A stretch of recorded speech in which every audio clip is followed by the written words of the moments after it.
Lucas 21.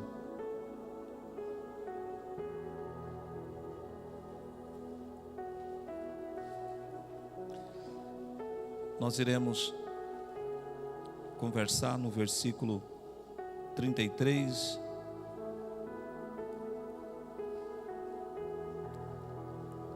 até o versículo 38. É o alvo da nossa leitura aqui nessa noite. Evangelho de Lucas, capítulo 21, versículo 33. Eu estou lendo na NVI, a Nova Versão Internacional. Os céus e a terra passarão, mas as minhas palavras jamais passarão. Tenham cuidado para não sobrecarregar o coração de vocês com libertinagem, bebedeira e ansiedades da vida. E aquele dia venha sobre vocês inesperadamente, porque ele virá sobre todos os que vivem na face de toda a terra. Estejam sempre atentos e orem para que vocês possam escapar de tudo o que está para acontecer e estar em pé diante do Filho do Homem. Jesus passava o dia ensinando no templo e ao entardecer saía para passar a noite no monte chamado das Oliveiras. Todo o povo ia de manhã cedo ouvi-lo no templo. Pai, muito obrigado pela Tua palavra, que renova a nossa vida. Tua palavra é vida. Tua palavra é vida, Senhor. E nos apegamos em Tua palavra. Obrigado, Jesus, por esse momento santo na presença do Senhor. Entregamos tudo, esse ambiente seja coordenado pelo Senhor. Amém. E graças a Deus. Amém. Amados irmãos, nós queremos nessa Santa Ceia conversar um pouco a respeito das afeições do coração. Poderia dizer sobre os desejos do coração. Poderia falar também sobre as vontades do nosso coração, que são muitas. Então esse é um tema que nós podemos dar uma introdução a respeito dele. E nesses versículos que nós lemos, Jesus ele fala no versículo 34 com mais ênfase. Jesus fala: cuidado, cuidado, para vocês não sobrecarregarem o coração de vocês. Com o quê? Com o pecado e com a ansiedade. Então no versículo 34, Jesus ele manda guardar o coração.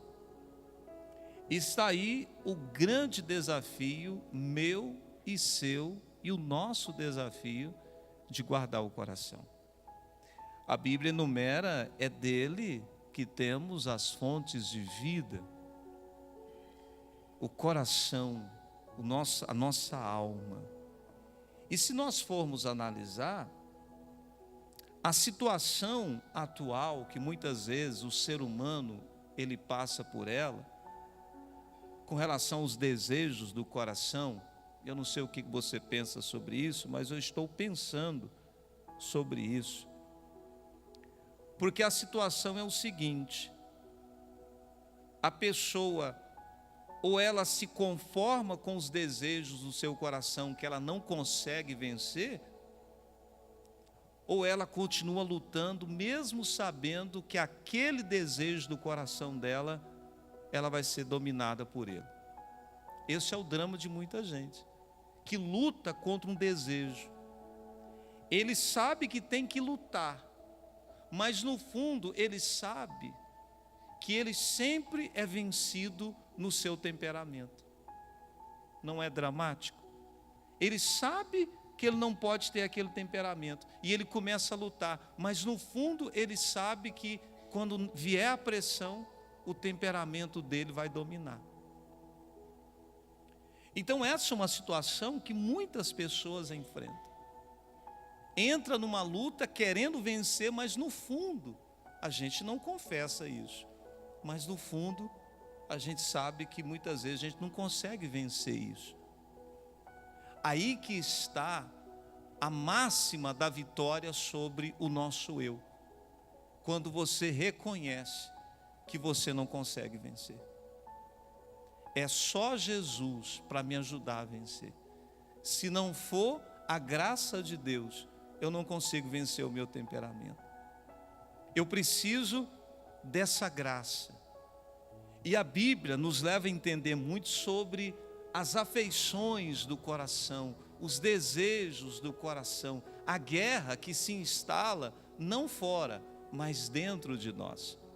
Lembra quando Jesus chegou na região de Gadara?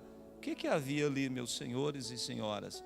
Havia um homem que morava nos sepulcros, totalmente possuído por demônios, e que corrente não prendia, ninguém segurava.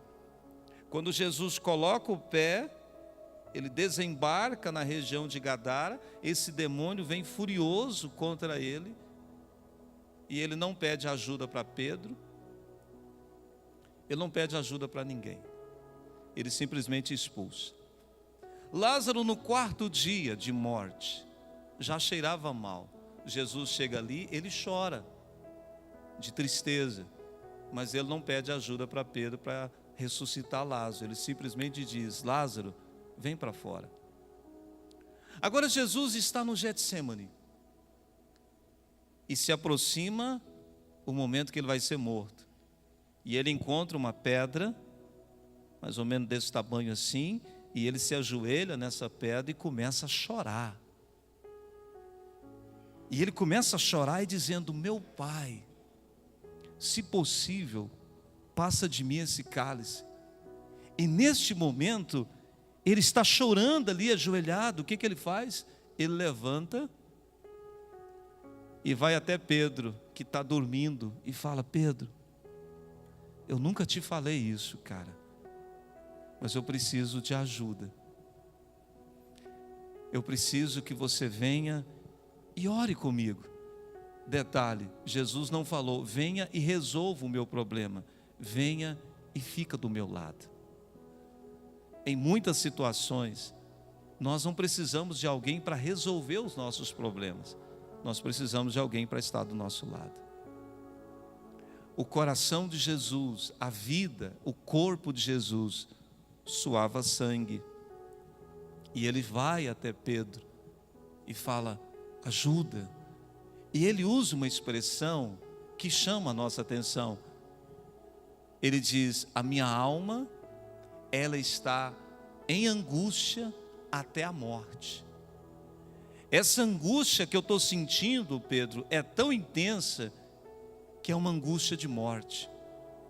E eu preciso não ser livre da cruz, mas de alguém do meu lado para eu enfrentar a cruz. Se o nosso Jesus teve esse pensamento, nós também precisamos focar na natureza, no nosso coração. Eu entendo, meus amados irmãos, que o nosso foco não são, e nós não devemos estar focados nas controvérsias teológicas, nas discussões teológicas. Mas você percebe, não sei se você acompanha os devocionais de Charles Spurgeon, um homem que tinha uma teologia pouco encontrada nos dias atuais. Mas os devocionais de Charles Spurgeon não são discussões teológicas que mais sobrecarrega do que resolve. Os devocionais de Charles Spurgeon envolvem a natureza do coração humano e a certeza da salvação. Eu comecei a pensar, a nossa fala, ela tem que envolver, observa a fala de Jesus: bem-aventurados limpos de coração. a fala de Jesus, os devocionais de Jesus envolvia a natureza do coração, Sissão, e envolvia a salvação. Eu não sei qual é o devocional que você está fazendo diariamente, mas o devocional que nós devemos estar aplicando diariamente tem que envolver a natureza do nosso coração e a nossa certeza de salvação. Eu não posso perder esse feedback de salvação. Lembra o que Jesus disse? Do que adianta um homem ganhar o mundo inteiro e perder a sua salvação? O mais importante é a salvação, é a vida eterna. Então, quando se fala das afeições do coração, nós começamos a tratar isso entendendo, primeiramente, a certeza da salvação. É uma coisa que eu não posso abrir mão, a certeza da salvação. Jesus disse para aquele homem: hoje mesmo você vai estar comigo no paraíso. Nós temos que nos apegar nisso. Eu estou salvo, ainda que esse corpo seja deteriorado pela sepultura, ele se levantará, porque Cristo me dará vida novamente. Essa precisa ser a escrita magna no meu coração: vida eterna, salvação, vida eterna. Quando eu começo a entender sobre afeições do coração, eu começo também a meditar sobre o lugar das emoções. Qual o papel que as emoções precisam ocupar na vida de um cristão? O cristão não pode ser dominado pelo emocional, ele precisa entender qual é o papel das emoções na vida cristã. As emoções não podem assumir a soberania na nossa vida. Como cristão que tem um devocional que envolve a natureza do coração, eu preciso entender qual é o lugar das afeições, dos desejos do meu coração. Como eu domino esses desejos?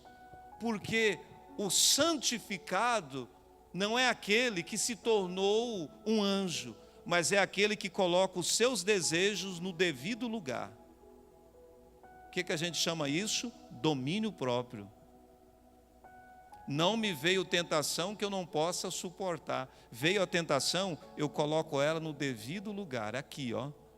Eu não vou ser movido pelo meu desejo, mas eu vou ser movido por aquilo que eu creio. Isso faz uma diferença, gente, muito grande. Então pega a linha de raciocínio. Quando se fala em afeições, eu preciso ter certeza de salvação, entender o lugar das emoções, entender que as afeições, os desejos não podem dominar a minha vida, e eu preciso ter conhecimento da palavra. Isso aqui é a base. O que a Bíblia diz? Errais por não conhecer o que, gente? O que Oséias disse? O meu povo está sofrendo por falta de quê? Conhecimento. Jesus disse: examine as escrituras, porque nelas estão escritos tudo ao meu respeito. O que Salmo 1 diz? O homem que é feliz, ele tem prazer onde? Na lei do Senhor. Salmo 119 fala todo sobre um prazer na lei do Senhor. O segredo da conquista de Josué: você medita na lei, Josué, todo dia, não se aparte dessa lei. Qual o segredo de Davi para vencer pecado? Ele disse: a tua palavra eu escondi no meu. Jesus disse assim: vocês estão limpos pela palavra que vos tenho falado. É a palavra que nos santifica, é a palavra que nos limpa. Então eu preciso meditar na palavra. Eu preciso ter prazer em estudar a palavra de Deus. Um outro ponto importante para quem luta como eu e você, eu também luto com as afeições do meu coração, com os meus voos não tão certos. Eu preciso colocar na minha mente a importância, e é isso aí, é uma receita que eu gostaria de entregar para cada um e você escrever lá na sua geladeira e tal. A importância de uma consciência bíblica. Todos os dias eu faço luta para que um versículo governe os meus pensamentos. Temos que ter uma palavra, assim que a gente levanta, ela está na nossa consciência. Uma consciência bíblica. Tudo que você vai analisar, você não analisa a partir do que você pensa, do que você sente, do que você acha, mas a partir daquilo que está lindo, que está escrito na palavra de Deus. Ah, meu irmão, isso faz diferença. Quando vem a acusação, o inimigo vem te acusando, aí você lembra de Romanos 8, nenhuma condenação mais há aqueles que estão em Cristo Jesus. Quando você sente medo, porque a gente sente de vez em quando, vem aquele medo, você lembra do que o apóstolo João disse, o verdadeiro amor, todo medo. Quando vem aquela ira, a gente lembra que a Bíblia diz que nós devemos abrir mão da nossa velha natureza. Então a minha consciência, ela passa de ser uma consciência natural, e o apóstolo Paulo diz que o homem natural não entende as coisas do Espírito. E ele até afirma, amados irmãos, se temos o Espírito, o que temos que fazer, igreja? Andar em Espírito. Andar em Espírito e não satisfazeis os desejos, as afeições, as concupiscências, as vontades do vosso coração. Então, é um convite para que possamos andar em Espírito. Então, por isso que eu não abro mão do conhecimento, do entendimento, e eu sempre bato nessa tecla. É uma frase que quando eu ouvi ela, ficou na minha mente, eu já repeti e vou repetir. Não se muda uma pessoa sem antes mudar a forma dela de pensar. E eu falo para a igreja novamente, Jesus tirou o meu pecado, não a minha capacidade de pensar. E eu preciso pensar, raciocinar. Por que eu estou agindo assim? Por que eu estou tão apegado a essa pessoa e criando tanta expectativa nessa pessoa, a ponto de transferir para ela toda a minha felicidade? Por que eu me sinto tão mal quando eu ouço alguém falando desse jeito sobre mim?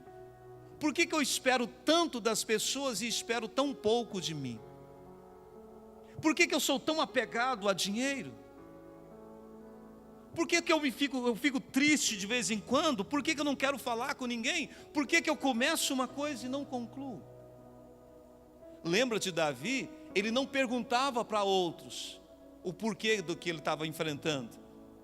Ele dizia para ele mesmo, por que estás abatida, ó minha alma? Eu quero entender. Por que eu estou me sentindo assim? Por que eu preciso entender?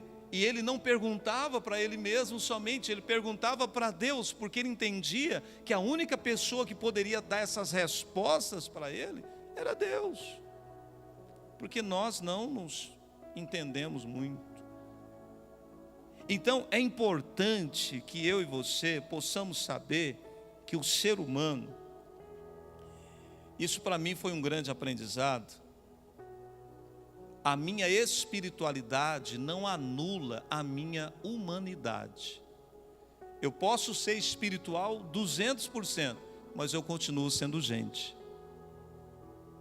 Eu continuo sendo um ser que necessita de atenção, que necessita de amigos, que necessita de caminhar.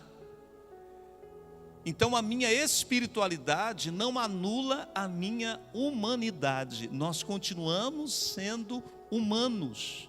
Você se cansa. Elias era um homem sujeito aos mesmos sentimentos que eu e você. Então, quando você entende que você é humano, você começa a saber que você é um ser humano que tem um corpo. Você tem um corpo. E você entende que este corpo, ele não é eterno. Ele precisa de cuidado. E muitos cristãos são acometidos de enfermidade e ainda tem uma certa barreira de ver a medicina como também um mecanismo de Deus para restaurar a saúde do ser humano.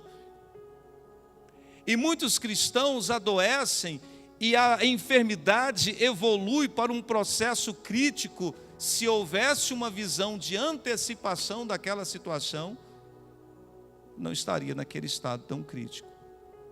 Eu preciso entender que eu sou gente, que nós somos seres humanos, que nós somos pessoas. Somos gente. Somos pessoas. Somos pessoas. E esse ser chamado ser humano, ele tem alma. Quando a gente fala de alma, é um núcleo, é o local onde abriga as vontades do ser humano. E a gente precisa muito, irmãos, trabalhar esse núcleo, observar esse núcleo, estar atento a esse núcleo. E o que o apóstolo Paulo, que a Bíblia, ela nos leva a entender, é santificar a alma para melhorar o interior.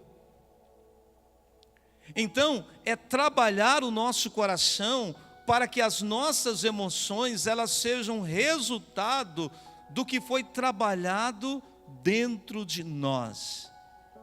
E isso somente é possível com uma humildade, com um quebrantamento, gente, tão intenso. Isso precisa de uma humildade. Eu preciso descobrir de uma forma bíblica que o meu egocentrismo é um grande inimigo para a minha vida. E eu preciso descobrir de uma forma muito intensa, muito bíblica, que eu preciso deixar que o Espírito Santo trabalhe no meu coração. A Santa Ceia me reporta isso. Eu preciso dar lugar, preciso dar espaço para Deus trabalhar dentro do meu coração. Porque a gente caminha para o encerramento. Se você que estiver anotando, se você estiver de olho nisso aí, eu preciso ajustar a minha alma, o meu coração, quando eu começo a dar espaço para o Espírito Santo ajustar o meu coração. Sabe o que eu vou descobrir? Quem realmente e o que realmente eu amo.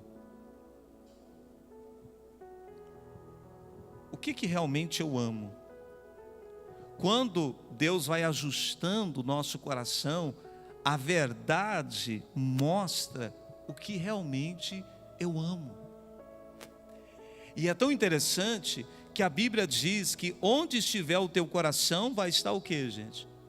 O teu tesouro. Quando eu deixo o Espírito Santo trabalhar na minha vida, eu começo a entender o que realmente eu amo. Qual é o centro do meu amor? Qual é o centro da minha paixão? Isso é muito importante, você descobrir o que realmente você ama. Porque deixa eu te falar uma coisa, o amor, ele nos controla. Tudo que você ama, em primeiro lugar, controla a sua vida. Quando nós começamos a dar lugar ao Espírito Santo, para Ele sondar, para Ele mover, para Ele entrar em nossa vida, nós começamos a entender o que nós amamos de verdade, e nós começamos a caminhar num caminho de moderação, começamos a caminhar num caminho de docilidade, começamos a caminhar num caminho de obediência, fidelidade, calmaria, estabilidade, certeza, serenidade, pessoa mais estável, mais confiante, porque a mudança, ela começou de dentro para fora. Isso vai produzindo efeitos. na nossa vida. Que aconteça, meu irmão, 3 coisas na nossa vida: renovação, expiação, que é os nossos pecados serem tirados de nós. Quando houver pecados, eles sejam confessados e haja o processo de expiação, ele é tirado de nós e nós não acumulamos pecados. E que possa haver uma grande transformação de dentro para fora. Fernandinho, ele diz em uma das suas canções, ele diz: eu jamais serei o mesmo. Depois que a gente encontra com Jesus, impossível sermos mais a mesma pessoa. O apóstolo Paulo disse: eu sou nova criatura em Cristo Jesus. As coisas velhas já se passaram e agora tudo se fez novo, de dentro para fora. Você pode ficar de pé. Graças a Deus. Quero ser como criança. Vamos orar. Em seguida nós iremos ceiar. Já quero convidar a equipe da ceia. Já quero convidar o pastor Lápis, o pastor Humberto, para fazer a oração da Santa Ceia. E você ore aí agora. Eu vou fazer esta oração, depois eu vou passar para os irmãos fazerem a oração da Santa Ceia. Se você quiser colocar a sua mão sobre o seu coração, em ato de meditação, de reflexão, e fazer uma oração dizendo: Senhor, renova o meu coração, as afeições da minha alma. Espírito Santo de Deus, pedimos ao Senhor aqui nessa noite, que possamos ter um novo coração, que as afeições do nosso coração sejam confrontadas pela palavra, que o Senhor trabalhe em nós de dentro para fora, que a igreja seja uma igreja em que o Espírito de Deus possa trabalhar, que o nosso devocional diário envolva essa mudança de coração, que o nosso devocional diário envolva a vida eterna, a salvação. Só o Senhor, Deus, pode transformar o nosso coração. Eu te entrego nessa noite este culto, esses irmãos e o nosso coração, as afeições do nosso coração, nós te entregamos em nome de Jesus. Amém e graças a Deus. Ainda de pé.